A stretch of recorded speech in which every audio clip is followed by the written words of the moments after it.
രാവിലെ 5:27 ആകുമ്പോഴേക്കും ഞങ്ങളുടെ വീട്ടിൽ നിന്ന് ഇറങ്ങി വേറെ എവിടേക്കല്ല, കണ്ണൂർ റെയിൽവേ സ്റ്റേഷനിലേക്കാണ് ഞങ്ങൾ പോയിക്കൊണ്ടിരിക്കുന്നത്. വീട്ടിൽ നിന്ന് ഞാനും അമ്മയും അനിയത്തിയും കുട്ടികളൊക്കെ ഉണ്ട്. കുട്ടികളെ നല്ല ത്രില്ലിലാണ്. കാരണം അവർക്ക് യാത്ര എന്ന് പറയുന്ന സമയത്ത് ഒരു പൊതുവെ എക്സൈറ്റ്മെൻ്റ് ആയിരിക്കുമല്ലോ. ഞങ്ങൾ കണ്ണൂരിൽ നിന്ന് മംഗലാപുരത്തേക്കാണ് പോകുന്നത്. അപ്പോൾ രാവിലെ 6:40 ട്രെയിനിനാണ് ഞങ്ങൾ പോകുന്നത്. അവിടെ നമ്മൾ ഡെൻ്റൽ ഹോസ്പിറ്റലിലേക്ക് ട്രീറ്റ്മെൻറ്റിന് വേണ്ടിയിട്ടാണ് പോകുന്നത്. പൊതുവെ കണ്ണൂരിനേക്കാളും നമുക്ക് ഡെൻ്റലിൻ്റെ ഒരുപാട് ഫ്രീ ആയിട്ടും നമുക്ക് അഫോർഡബിളായിട്ടുമുള്ള ട്രീറ്റ്മെൻറ്റ് അവിടെ അവൈലബിൾ ആണ്. ഏട്ടനായിരുന്നു ഞങ്ങളെ ഡ്രോപ്പ് ചെയ്തത്. അപ്പം ട്രെയിനിൻ്റെ ഡീറ്റെയിൽസും കാര്യങ്ങളൊക്കെ കറക്റ്റായിട്ട് ഏട്ടൻ അന്വേഷിച്ചു. ഞങ്ങളുടെ അവിടെ ഡ്രോപ്പ് ചെയ്ത ശേഷം ഏട്ടൻ പോയി. ഞാനും പിള്ളേരും അമ്മയും ഒക്കെ കൂടി ഞങ്ങളെല്ലാവരും, അതുപോലെ തന്നെ എൻ്റെ ചെറിയ മോളെയും കൂട്ടി ഞാൻ റെയിൽവേ സ്റ്റേഷൻ്റെ ഉള്ളിലേക്ക് കയറി. അവിടെ ടിക്കറ്റ് എടുക്കുന്ന സ്ഥലത്ത് ചെറിയൊരു ക്യൂ ഉണ്ടായിരുന്നു. അവസാനം ഞങ്ങൾ ടിക്കറ്റൊക്കെ എടുത്തു പുറത്തേക്ക് വന്നു. വരുന്ന വഴിക്ക് അമ്മയ്ക്ക് പേപ്പർ മുഖ്യം, പേപ്പർ മുഖ്യം വികിലെന്ന് പറയുന്ന പോലെ അമ്മ പേപ്പർ വാങ്ങിച്ചു. പേപ്പർ വായിക്കാതെ അമ്മയ്ക്ക് ഇരിക്കാൻ കഴിയില്ല. അപ്പം പേപ്പർ വാങ്ങിച്ച ശേഷം ഞങ്ങളെല്ലാവരും റെയിൽവേ സ്റ്റേഷൻ്റെ ഉള്ളിലേക്ക് കയറി. അവിടെ വെയിറ്റിങ്ങിലായിരുന്നു. കുറച്ച് നേരത്തെ ഞങ്ങൾ ഇറങ്ങി. കാരണം കുട്ടികളെയും കൂട്ടി പോകുന്നതുകൊണ്ട് ഞങ്ങൾ ഫുള്ളെല്ലാം ഒന്ന് സെറ്റായിട്ടാണ് ഇറങ്ങിയത്. അതിനുശേഷം രാവിലെ ആയതുകൊണ്ട് തന്നെ കുട്ടികൾക്ക് കുറച്ച് സ്നാക്സും കാര്യങ്ങളൊക്കെ ആയിരുന്നു വാങ്ങിച്ചു കൊടുത്തിട്ടുണ്ടായിരുന്നത്. അതിനുശേഷം ഞങ്ങൾ റെയിൽവേ സ്റ്റേഷൻ അവിടെ ട്രെയിനിന് വേണ്ടി വെയിറ്റിങ്ങിലായി. ഇപ്പം പിള്ളേരെല്ലാം നല്ല എക്സൈറ്റ്മെൻറ്റിലാണ്. ഓരോരാൾ ഫോണിൽ ഇങ്ങനെ നോക്കിയിരിക്കുന്നുണ്ടായിരുന്നു. എൻ്റെ മോളെ കാണുമ്പോൾ തന്നെ മനസ്സിലായിട്ടുണ്ടാവും. നല്ല എക്സൈറ്റ്മെൻറ്റിലാണ് പുള്ളിക്കാരത്തി. ട്രെയിൻ കയറിയ സമയത്ത് നല്ല ബിസി ആയിരുന്നു, നല്ല തിരക്കുണ്ടായിരുന്നു. ഇരിക്കാൻ ഒരു പൊടി സ്ഥലം പോലും നമുക്ക് കിട്ടിയിട്ടുണ്ടായിരുന്നില്ല. ഇതാണ് എൻ്റെ അനിയത്തി, അവളും ഉണ്ടായിരുന്നു. ഞങ്ങളൊക്കെ കുറേ സമയം നിൽക്കുന്നത് തന്നെയായിരുന്നു. കണ്ണൂരുകാരുടെ ഭാഷയായതുകൊണ്ട് ചെറിയൊരു കണ്ണൂർ ടച്ച് എന്തായാലും ഉണ്ടാവും. നല്ല തിരക്കായത് കാരണം ഞങ്ങൾ കുറേ സമയം ഇരുന്നൊന്നും ഉണ്ടായിരുന്നില്ല. പിന്നെ കുട്ടികളെ അവിടെ ഇവിടെയൊക്കെ ആയിട്ട് കുറച്ചൊന്ന് അഡ്ജസ്റ്റൊക്കെ ചെയ്തിട്ടുണ്ടായിരുന്നു. അതിനുശേഷം ഒരാൾ എഴുന്നേറ്റ് പോയപ്പോൾ എനിക്ക് സീറ്റ് കിട്ടിയിട്ടുണ്ടായിരുന്നു. അപ്പോഴേക്കും എൻ്റെ മോൾ ഉറങ്ങിപ്പോയി.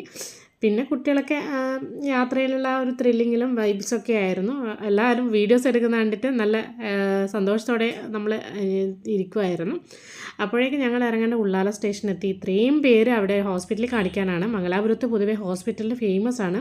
കാരണം നമ്മുടെ കണ്ണൂരിലുള്ളതിനേക്കാളും ഒരുപാട് വില നമുക്ക് അഫോർഡബിളായിട്ട് നമുക്ക് ട്രീറ്റ്മെൻറ്റ് ചെയ്യാൻ പറ്റുന്ന ഒരു സ്ഥലം കൂടിയാണ് മംഗലാപുരം.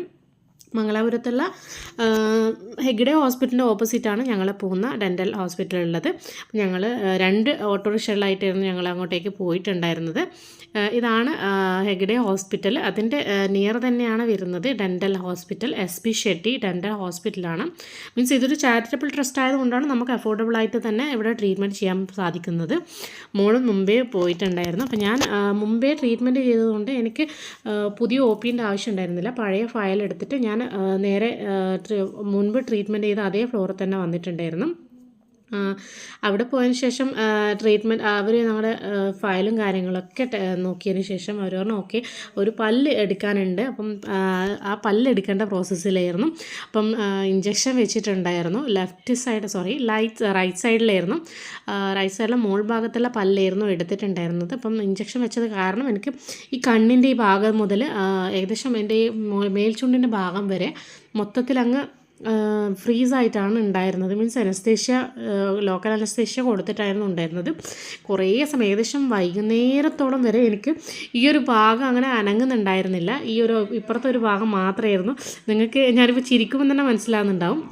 അതുപോലെ തന്നെ മോൻ്റെ ട്രീറ്റ്മെൻറ്റും എല്ലാവരും അനിയത്തിയുടേതും കുട്ടികളുടെ ഒക്കെ നമ്മൾ ട്രീറ്റ്മെൻറ്റ് നോക്കിയിട്ടുണ്ടായിരുന്നു. അനിയത്തിയുടേത് ഒരു പല്ല് എടുത്തിട്ടുണ്ടായിരുന്നു. അപ്പോൾ അവർക്ക് ഒന്നുകൂടി വരണം എന്ന് പറഞ്ഞിട്ടുണ്ട്.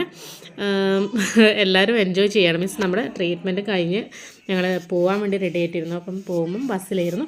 ഹോസ്പിറ്റലിൽ നേരെ മുമ്പ് തന്നെ ബസ് ഉണ്ടായിരുന്നു. ബസ് കയറിയിട്ടായിരുന്നു ഞങ്ങളുടെ മംഗലാപുരം സെൻട്രൽ റെയിൽവേ സ്റ്റേഷനിലേക്ക് പോയിട്ടുണ്ടായിരുന്നത്. അപ്പം ഞങ്ങൾ ഇനിയും ഞാനതാ പറഞ്ഞത് ഏകദേശം കുറേ സമയത്തോളം എനിക്ക് ഈ ഒരു ഭാഗം അങ്ങനെ തന്നെയാണ് ഉണ്ടായിരുന്നത്. അത് ക്ലിയറായിട്ട് വരാൻ വേണ്ടി തന്നെ കുറേ സമയം എടുത്തിട്ടുണ്ടായിരുന്നു. യാത്രയുടെ ആയത് കാരണം ഓക്കെ അവൾ പറയുന്നതായിരുന്നു ഓക്കെ സൂപ്പറായിരുന്നു എന്നൊക്കെ. അപ്പം യാത്രയായത് കാരണം തന്നെ മോളും ഒക്കെ നല്ലോണം എൻജോയ് ചെയ്തിട്ടായിരുന്നു വന്നിട്ടുണ്ടായിരുന്നു. കുറേ സമയം ആയത് കാരണം അവൾക്ക് ഉറക്കം വന്നു, അനിയത്തിയുടെ മോൾക്ക് ഉറക്കം വന്നിട്ടുണ്ടായിരുന്നു. ഞങ്ങൾ പിന്നെയും അതുപോലെ തന്നെ ലോക്കൽ ട്രെയിനിൽ ടിക്കറ്റ് എടുത്തു. പിന്നെ ഓടി കയറുകയായിരുന്നു ചെയ്തത്. കാരണം അവസാന നിമിഷമായിട്ടുണ്ടായിരുന്നു നമ്മൾ എത്തുമ്പം കുറച്ച് ലേറ്റായിട്ടായിരുന്നു. അപ്പോൾ അമ്മ മോളെയും തൂക്കിയിട്ടായിരുന്നു വരുന്നുണ്ടായിരുന്നത്. ഞങ്ങൾ റെയിൽവേ സ്റ്റേഷനിൽ മീൻസ് നമ്മുടെ ബോഗിയിൽ കയറിയ സമയത്ത് വീണ്ടും ഞങ്ങൾ പെട്ടു. കാരണം രാവിലെ ഉണ്ടായ അതേ അവസ്ഥ തന്നെയായിരുന്നു വൈകുന്നേരം. അപ്പം ഈ വീഡിയോ എല്ലാവർക്കും ഇഷ്ടപ്പെട്ടിരുന്നു. നിങ്ങളെ സപ്പോർട്ട് ചെയ്യണേ.